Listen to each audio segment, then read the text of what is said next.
इय्याका नअब्दु व इय्याका नस्तईन। मैं हूँ वहीद अवान। मेरे चाहने और मेरे देखने वालों को अस्सलाम वालेकुम। आज हम अपने वीलॉग में आपको साइफ़र के हवाले से बताना चाह रहे हैं कि इमरान खान रियाज साहब क्या कह रहे हैं। खान साहब से जब वो मिले, खान साहब ने साइफ़र के बारे में क्या बताया और अमेरिका की साजिश के बारे में बताया, क्या डिस्कस हुई, आज हम अपने वीलॉग में आपको बताएंगे। ये जो रिजीम चेंज ऑपरेशन हो रहा था ना, इससे पहले मेरी इमरान खान से एक मुलाकात हुई थी जहां से सारा मामला मेरे गले पड़ गया। 10 मार्च को मैंने इमरान खान को कहा था कि आप अमेरिका को जवाब जरूर दीजिएगा, और मुझे पूरा यकीन था कि ये जवाब नहीं देगा। वो इसलिए कि देखें, आज तक दिया ही किसी ने नहीं, अमेरिका को जवाब ही नहीं दे पाया कोई। तो मुझे उन्होंने वो साइफर के बारे में 10 मार्च को बताया था, लोगों को 27 मार्च को बताया था, मुझे 10 मार्च को पता था। अब मेरा वीलॉग निकाल के सुने 10 मार्च का, आपको पता चल जाएगा 2022 का। मैंने इस पे इमरान खान साहब से कहा कि आपको अमेरिका को एटलीस्ट जवाब जरूर देना चाहिए, आपकी हुकूमत नहीं बचेगी। तो उन्होंने कहा मैं जवाब दूंगा। मुझे पूरा यकीन था नहीं देंगे। मैं जब वहां से निकला तो मेरे अपने दिल में मैंने सोचा कि अगर इसने जवाब दिया तो ये बिल्कुल मुख्तलिफ आदमी होगा और ये साबित कर देगा कि ये पाकिस्तान के बारे में किसी और तरह सोचता है, और फिर इसकी हुकूमत नहीं रहेगी। अगर ये इस तरफ चल पड़ा तो हुकूमत नहीं बचेगी इसकी। अब अगर हुकूमत बचानी है, ये वाला लेटर या साइफर जो है, इसकी मौजूदगी में हुकूमत बचानी है तो अमेरिका से डील करनी पड़ेगी, पाकिस्तान में नहीं होगा। अब 2 ऑप्शन है, या तो ये आदमी अमेरिका से डील करेगा या उसको डील करेगा। और तब मैंने अपने आप से ये एक तरह से प्रॉमिस किया था कि अगर ये आदमी अमेरिका को जवाब देगा तो ये जरूर मुश्किल में पड़ेगा, फिर इसकी हुकूमत भी नहीं बचेगी और पूरा निजाम इसके खिलाफ खड़ा हो जाएगा जैसे कि होता है। तो तब मैं इसको सपोर्ट करूंगा। इतना बड़ा काम अगर कोई आदमी करे तो उसको सपोर्ट करना चाहिए। आपको अपने मुल्क का पता है हम कहां पहुंचे हुए हैं आज?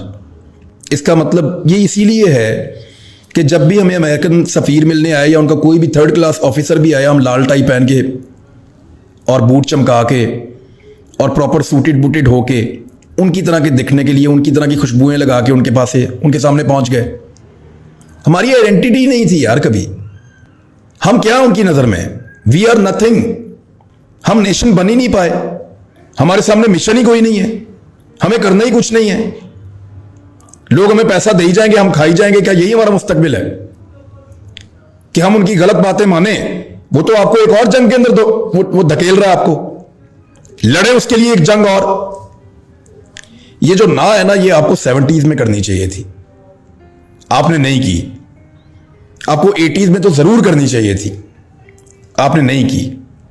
चले 90s में कर लेते। 2001 के बाद एक नई जंग के अंदर आपको धकेला गया, 9/11 के बाद स्पेशली, आपने नहीं की। कभी तो आपको कहना पड़ेगा कि यार हम एक कौम है, हमारा अपना एक कौमी मफाद है। ये जो इमरान खान बात करते हैं इसका उल्टा मतलब नहीं लेना चाहिए।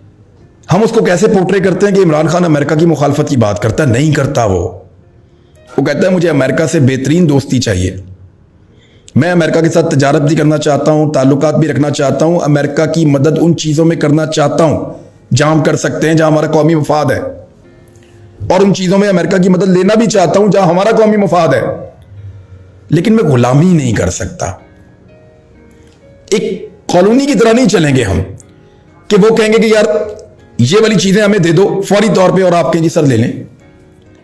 ये नहीं हो सकता कि वो आपके मुल्क के अंदर आके अटैक करें और आपका प्राइम मिनिस्टर उनको फोन करके उनको मुबारकबाद दे कि सर बहुत मुबारक हो, आपने हमारे मुल्क में आके हमारी फौज को डिसीव करके, हमारी सरहदी खिलाफ वर्जी करके, आपने हमारे मुल्क के सेंटर में आके आपने अटैक किया, मुबारक हो, आप टारगेट अचीव करके गए। ये बेशर्मी है, ये गुलामी है। गुलामी के साथ आज तक कोई कौम बनी नहीं। हम लड़ाई की बात नहीं कर रहे। कौन कह रहा है कि अमेरिका के साथ जंग करनी है? कौन कह रहा है कि उनके साथ बदतमीजी करनी है? क्या इमरान खान जाके ट्रंप को मिलकर नहीं आया था? क्या इमरान खान की ख्वाहिश नहीं थी कि वो जाके दूसरे अमेरिकी सदर से भी मिले और आने वालों से भी मिले? एक्चुअली ये नहीं हो सकता कि वो अपने मफाद के मुताबिक हमें टिश्यू पेपर की तरह हमेशा इस्तेमाल करें। देखें, आप चाइना की बात करते हैं, क्या वो अमेरिका की बातें आंखें बंद करके मान लेता है? रशिया के पास वो मॉडल है ना, क्या वो किसी भी मुल्क की बातें आंखें बंद करके मान लेता है? They are stiff. वो अपने कौमी मफाद के खिलाफ नहीं जाते, उनके लोगों को उन पर ट्रस्ट है। चाइना ने पिछले साल अनाउंस किया कि उनके मुल्क में अब एक भी गरीब नहीं है, 100% गुर्बत उन्होंने खत्म कर दी। कौन कह सकता है? कौन क्लेम कर सकता है? कौन कर सकता है? 2020 में उनका ये क्लेम है, 21 में। तो अमेरिका भी ये क्लेम नहीं कर सका। अमेरिका में डेमोक्रेसी है, चाइना में नहीं है। उन्होंने ये क्लेम, आप कोई चीज भी करें पूरी तो करें ना, ये तो नहीं हो। और चाइना के अंदर आपको पता है कि जो प्राइवेट लोग बिजनेस करते हैं उनको कितने इंसेंटिव्स हैं, जो तजारत करते हैं, जो किसान हैं, जो टेक्नोलॉजी के लिए काम करते हैं, उनको कितने इंसेंटिव्स हैं। क्या पाकिस्तान में वो दिए गए हैं? हमारे यहां पे सारी की सारी इम्यूनिटीज और इंसेंटिव्स सफेद हाथी जो है ना उनके लिए हैं, या मुकद्दस गायें हैं वहां पे उनके लिए हैं। ये ऐसा लगता है मुल्क एक कॉलोनी की तरह चल रहा है, एक तबका है जो हुक्मरानी कर रहा है, बाकी सारे बिल्कुल नीचे दबे हुए हैं। रूल ऑफ लॉ आप इंप्लीमेंट करें, सबके लिए कानून एक जैसा होना चाहिए। ये कैसे हो सकता है कि उसके लिए कानून कुछ और है, इसके लिए कुछ और है और उसके लिए कुछ और है? रूल ऑफ लॉ, सबके लिए एक जैसा पाकिस्तान होना चाहिए। आप बनाकर दिखाएं, खुदा की कसम इन लोगों में बड़ा पोटेंशियल है।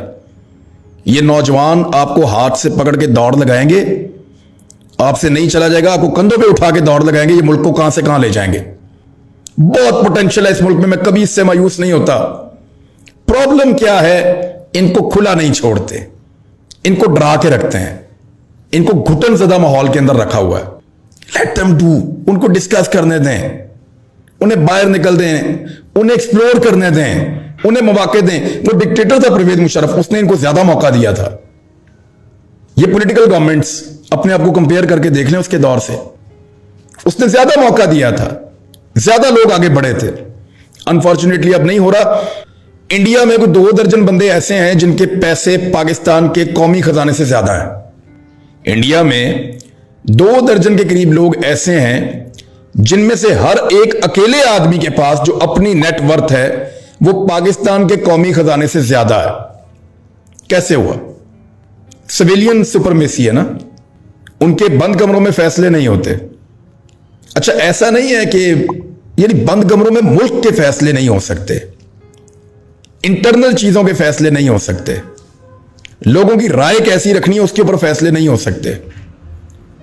हाँ, आप नेशनल लेवल के कोई सिक्योरिटी इश्यूज हैं उन पे आप बात कर सकते हैं, लेकिन आप बंद कमरों में यह फैसला करें कि पब्लिक इसको पसंद करती है, हमने इसको लेकर आना है, या ये हमें सूट करता है, ये हमें नहीं करता।